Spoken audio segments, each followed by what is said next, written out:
sing if you want to live long. They have no use for your song. You're dead, you're dead, you're dead, you're dead and out of this world. Now your hope and compassion is gone. You've sold out your dream to the world. Stay dead, stay dead, stay dead. You're dead and out of this world.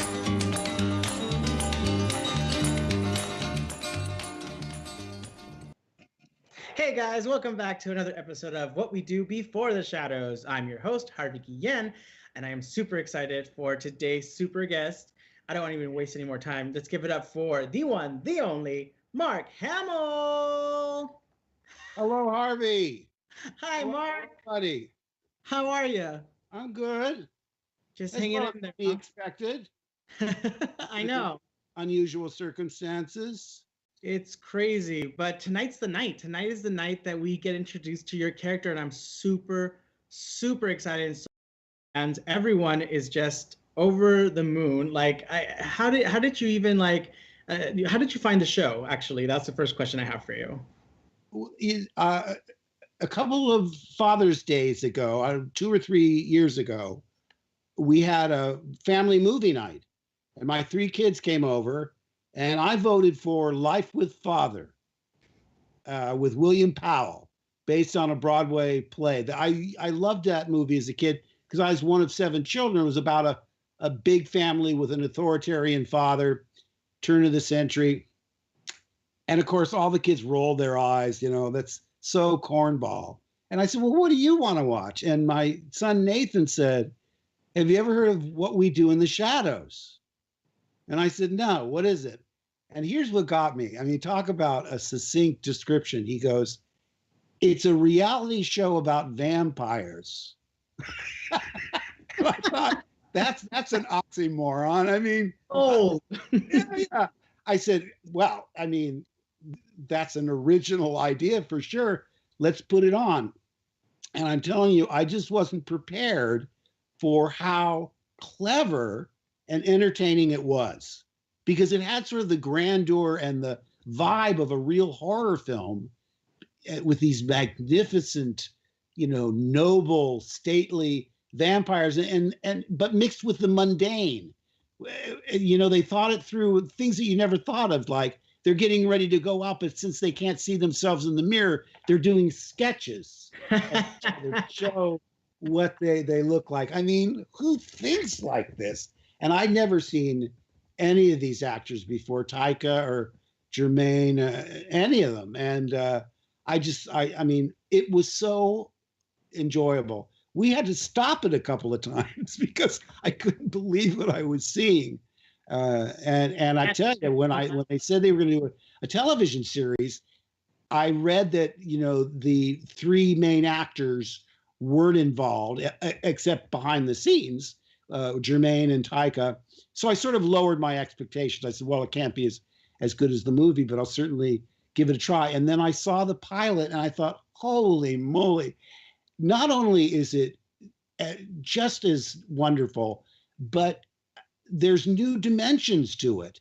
The familiar, for instance, your character, the concept of an energy vampire. I'd never heard of that before. I don't know if it is completely original to this project, but the idea of Colin Robinson boring people to death, I'm thinking, who hasn't met hundreds of energy vampires in their real life? It's so real. And like your character, I don't remember, every character in the TV series is original and complement each other perfectly. Sort of the magnificence of Nandor in contrast to Laszlo, who's so working class and no nonsense and pragmatic, the exotic nausea and their twisted romance. But like I was saying, there are entry-level characters, which I think Guillermo is an entry-level character in the sense that the audience identifies with him most closely because he's surrounded by much more exotic characters. And that's a really important role to play. And Absolutely. In Wizard of Oz, it was Dorothy. You know, everybody could relate to this farm girl. She goes off and meets all these fantastic creatures. In Star Wars, I'm it was, Dorothy. you know, people could relate to a farm boy better than they could a princess or a space pirate or a wizard. So we're the audience eyes. Now, having said that, this quirk of Guillermo's wanting to be desperately to be a vampire, that's pushing the envelope, which But I I find think that reference, from now on, I'm just going to think Guillermo as Dorothy. I'm just or Dorothy Luke, or Luke, or Luke. as Luke. But there's I like a poignancy to the character when he's celebrating his 10th anniversary, and Nandor mistakes it for the second anniversary. Your character's just crushed. Yeah. You're so unappreciated. I remember filming that and just like feeling so just defeated of like, oh, your life's work and a decade of work. Just in 2 seconds, someone just throws it off as a, well, what's time to a vampire, right? So Kayvon's character, what's time, you know? He's hundreds and hundreds of years old. So, you know, 2 years, 10 years, it's an understandable mistake. But to you, and also the fact that you decided that you wanted this to happen because Antonio Banderas. Yeah. It's just like I say. I mean, it takes the mythology of the supernatural and blends it seamlessly with just humdrum workaday real life. It's just unlike anything I've seen on television, and I think it's one of the best ensemble casts ever. Well, thank you. That's right. And now you've joined the show. We actually have a little clip of tonight's episode. Can we roll that clip of tonight's episode? Oh boy, I haven't seen it. I have waited ages for this. Please, Mr. Mystery Man, do not harm me. If you wish to kill someone, kill my familia. I am here for him. Oh, that's a relief. For me? Who the hell are you anyway? I can see by the look on your face. You weren't ever expecting to see me again. You can see by the look on my face, I haven't got a clue who you are. There you are. I haven't. That's all I've seen so far. Is the well, tonight's the night. Everyone in the world is going to be able to get to see that episode, and we're super excited. But you know, I love the story about your kids introducing you to the show. But you've been kind of training, like subconsciously, maybe the whole family for this whole vampiric journey, because we got a little picture here of Chelsea here. Oh, okay. We got your family there all together. Yeah, that's Chelsea, Griffin, and my wife Mary Lou, and the two dogs. I should give credit, Millie and Mabel. Millie and Mabel. That's right. And then we got another picture over here. There she is. This is when I dressed her up for Halloween as a vampire, and I did the makeup, the arched eyebrows, the blood red lips. The widow's peak is quite prominent, as you see. But one of the movies we bonded over, believe it or not, and it was around Halloween. I don't know if it was that Halloween, but she was very, very young, way before first grade or kindergarten. Abbott and Costello Meet Frankenstein. Oh, yeah. On Turner Classic Movies. Now, when it started, she cowered and hid her face. So I said, oh, we'll go watch something else. So I switched the channel. She goes, no. She wanted to watch it, but she was terrified. So we snuggled and watched this whole thing. And I thought, you'd think that the father-daughter movie that you bond over is like, should be Lassie Come Home, or some Shirley Temple movie. But Abbott and Costello Meet Frankenstein, and it had all the monsters. It had the Wolfman, it had Frankenstein, and of course, Bela Lugosi as Dracula. And I was mad for these films as a kid. All the Universal films. I read Famous Monsters of Filmland magazine, and I was fascinated with the way people spoke. Boris Karloff, like that sort of slight lisp. Listen to them, the children of the night, what music they make. I would record them on my little audio tape recorder and imitate them and ask my dad, where do you think this Bela Lugosi is from? Why does he talk like that? What kind of accent that is? I don't know. It's a Dracula accent. Now go do your homework. But, and my mom would say, honey, imitating Bela Lugosi is all very well and good, but it's not going to help you in life when you have to go out and get a job. Oh, Flash forward to a series called Mina and the Count, Mina and the Count. You can see them on YouTube. We did, I don't know, half a dozen, 7 or 8 short cartoons at Cartoon Network, where I played. So I have previous vampire experience as the Count in Mina and the Count. But you have like people might not know this if they're living under a rock, but I'm a huge fan also. You're the voice of Joker, and that's Right. a huge one for me, which is so funny because they were looking for a son to the Joker, and I sent in my audition tape, and here's my audition tape. I don't think it was received well, but here it is. Oh, good.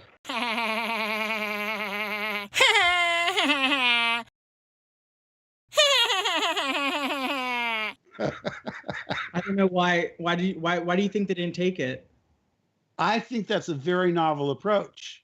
Yeah, I thought he did great. I honestly thought, but because of that audition, we actually got to work together, and they offered me another role. So here's what we actually work together on. Can we roll that one? I'm really proud of this. Quiet, Brett. You were gonna come back for me, weren't you, Puddin'? Of course, pumpkin pie. It's just that, well, here you are, so I can save myself the trip. But what about our friends like Nandor, Naja, Laszlo, and that creepy doll? What about them? What about them? Don't forget your little pets. The babies! We can't forget the babies! I'll buy you a goldfish. Let's go! Wow.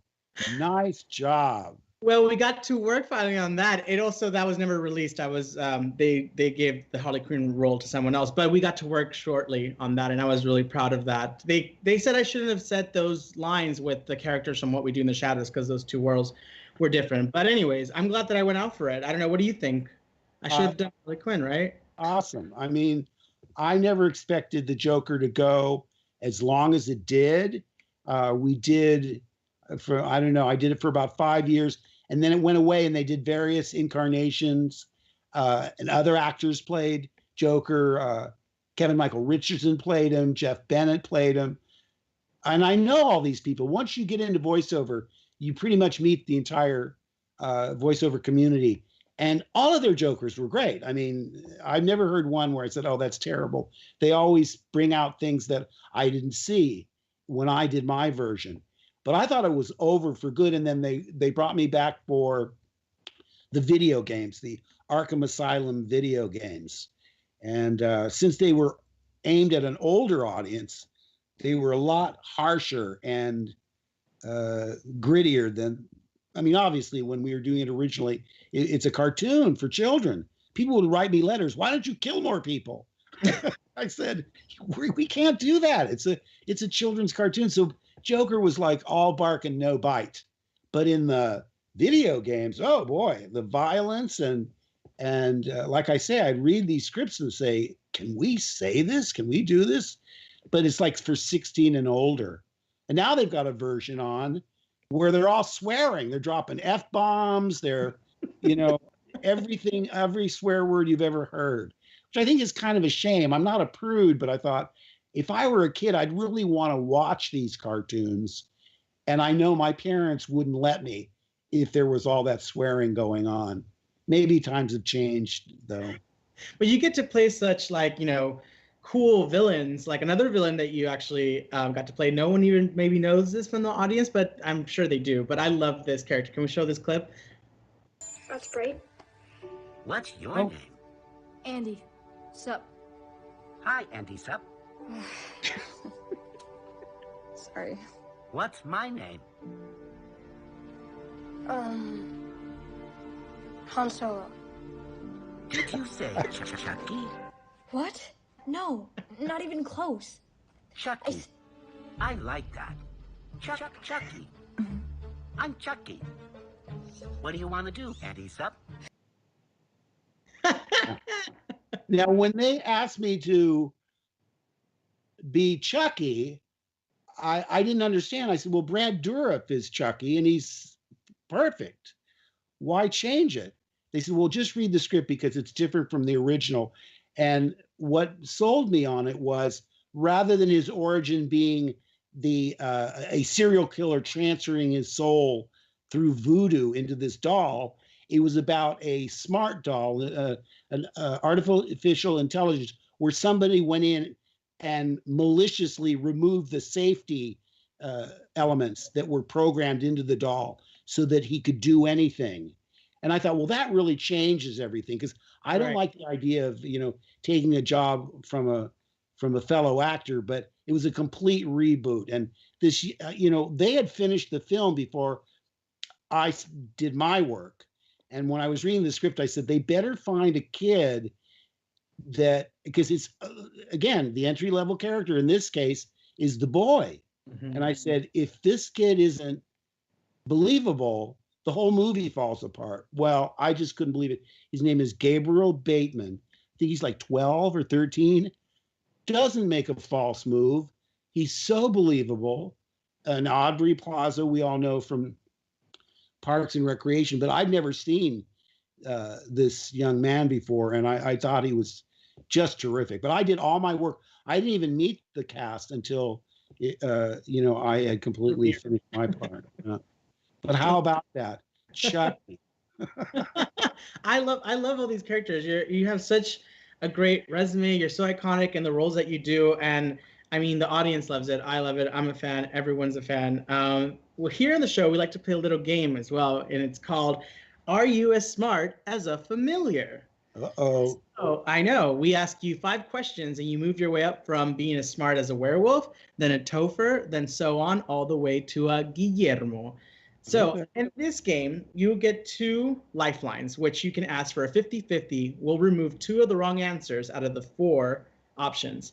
Another lifeline is you can call a friend. So it'll be a friend on the other side. And today's friend is none other than Kayvon. Oh my gosh. Nandor, the Relentless. So if at any point you want to call out for Kayvon, you can, and we'll stop and phone him in.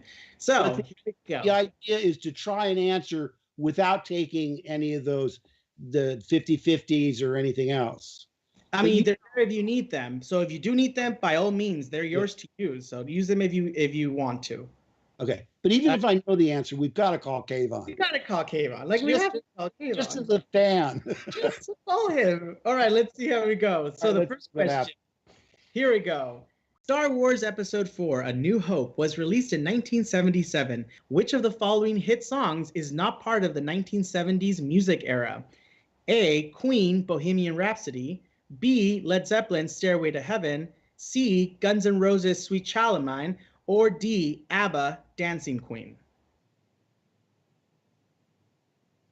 So, oh gosh. So which one of the following hit songs? If it's from the 80s or 90s or which one of them from which the one 70s, right? Yeah, that's right. So which one is not part of the 70s music era?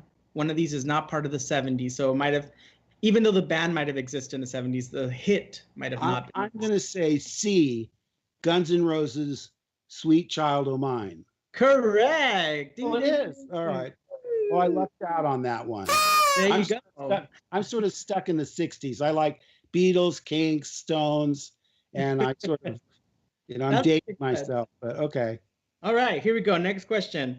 Vampires are depicted as evil mythological beings who search for people to feast upon. Who was the first to assume Carol Baskin fed her husband to the cats? A, Joe Exotic. B, Rick Kernum. C, Jeff Lowe. Or D, John Finlay. Well, I have to make a confession.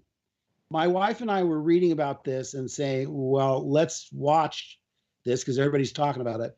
And we put on the first episode. And between these exotic, majestic animals being kept in cages and these redneck hillbillies in mullets, it wasn't for me. We didn't even get through the first episode. It's just not for me. So here I'd be really guessing, and the only name I recognize is Joe Exotic. although that seems so on the nose, it might be a trick question. But I don't know who B, C, and D are. What's your gut instinct? I'll just say Joe Exotic. Correct. Oh, again, I have to admit, I just lucked out. And don't at me with angry emails about or tweets about how it's great and you should watch it because now they're going to make a movie with Nicolas Cage. Right. That's okay. Something bothers me about animals in cages. You know, I don't like circus animals, and it's just a pet peeve of mine. But go on. It's fine. You followed your gut, and that is your right. All right. The next question is, scholars suspect that the modern conception of vampires evolved from various traditional beliefs that were held throughout blank. These beliefs center around the fear of the dead. Is it A, Asia, B, Europe, C, Africa, or D, South America? Ooh, okay. I do know Dracula was published in 1897. He was an Irish writer named Bram Stoker, but there's a novel from 1820, The Vampire, spelled with a Y. But that, if you also have 50-50 where we can remove two of the no, I think, to me, my gut instinct is Europe. Did I find an answer? Yes. Let's see. Show the right answer, please. Asia, right? Europe! I thought you might be tricking me because Asia, the mythology exists in most cultures. And I was thinking, if this is a trick question, maybe it is Asia because it could be much older than Europe. But once again, I slipped through. How many more questions? Oh, you only got 2 more questions left, and you're winning so far. So this is pretty good. So here we go. The next one is, the word vampire did not appear in English until what year? 1806, 1734, 1902, or 1860? And this one you could, it's perfect because it's English. And if you wanted to call Kayvon. I'm going to save it for the last question. We'll call Kayvon. All right. I just said Dracula was published in 1897. The early vampire novel was 1820. So I'm going to say B, 1734, final answer. Correct. Oh, am I a familiar yet? Oh, you're right about, yes, you're one question away from being a familiar. So this is the last one. Okay. All right, here's the last one. All right, Mark, are you ready? Yes. This season, Guillermo accidentally joins a vampire hunting group. But what time does Derek's mom need the van back by? A, first thing tomorrow morning, B, midnight, C, 8:30 p.m., or D, in 30 minutes? I love this episode, but you got me on the minutia because I don't remember. My gut instinct is first thing tomorrow, but let's call Kayvon. All right, let's get Kayvon on the line. Hey, Kayvon. Hi. Hi, buddy. Yes. Look who's with me. It's none other than Mark Hamill. Hi, Kayvon. Hi, Mark. It's your fan, Mark Hamill. Oh, it's your fan, Kayvon. I love what you're doing. You are the perfect head of the household. So grand. Thank you. So thank you so much. And you have to deal thank with you. people like Laszlo giving you grief all the time. I know. But I wish you'd show a little more respect to your familiar. Come on. Guillermo's so loyal. Be nice. I'll think about it. Well, speaking of being nice, Kayvon, how about you're nice to Mark here and help him out with this question that he has? All right, here it is. This season, Guillermo accidentally joined a vampire hunting group. By what time did Derek's mom need the van back? A, first thing tomorrow, B, midnight, C, 8:30 p.m., or D, 30 minutes? I'm going to go with A. A. Mark, I think it's A. A. That's my instinct. I think it is first thing tomorrow because when you're thinking in terms of comedy, that just rings funnier than the other three answers. So based on Kavan's advice and my foggy memory of the actual answer, I'm going to say A, first thing tomorrow. That's correct. Oh, Yeah! Hey, thanks so much, Kayvon, for helping us out. thanks, Kavan. My pleasure. Bye. Bye. Well, you won. You're the first person to win the game so Is far that from all right? the episodes. Tell me all the fabulous prizes I've won. Well, I'm glad you asked because you actually win this fabulous prize. Let's show him what he's won. That's right, a trip to an abandoned castle. Rules and conditions apply. Travel and arrangements not included. Must be redeemed before May 15, 2020.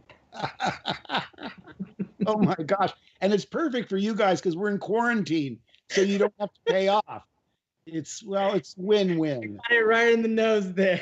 I've become more of a recluse over the years, and so I'm not anxious to get on a plane and fly off to a decrepit castle anyway. But it's the thought that counts. Thank you so much. That counts, Mark. It's the thought that counts. Well, we want to thank you so much for joining us. We're excited for tonight's episode. We cannot wait. And if you would like, we'd love to have you in the future back for recap of the episode if you'll have us. Well, you never know. If you ask extra nice and say please and thank you with sugar on it. Well, thank you so much again, Mark. And let's say bye to everyone. Bye, Mark. Bye. Time. Thanks, Bye. Harvey. Thank you. Thanks so much for joining us. That was awesome, you guys. But before we go, I want to give my artist shout out of the week. And this week it goes to a fellow thespian. That's right. A buddy of mine, Gray Damon, he messaged me and said, here is a little bit of Guillermo art to add to your collection. And he sent this, which would be Guillermo's memoir cover, Guillermo, Vampire Hunter, coming soon.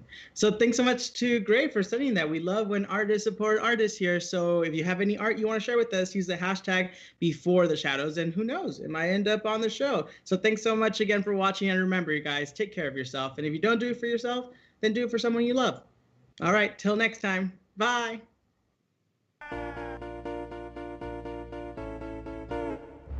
Only you can make this world seem right. You do your homework. Only you. We did it just for you, Mark. Wow, well done. Darkness bright. Only you and you alone can thrill me like you do and fill my heart with love for only you.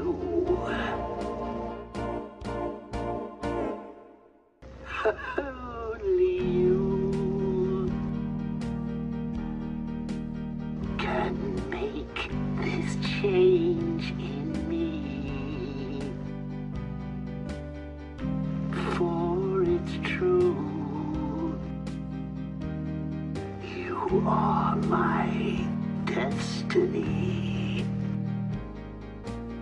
When you hold my hand, I understand the magic that you do.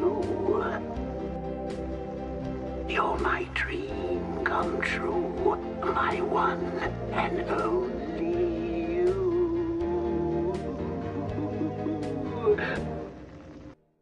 Only you can make this change in me.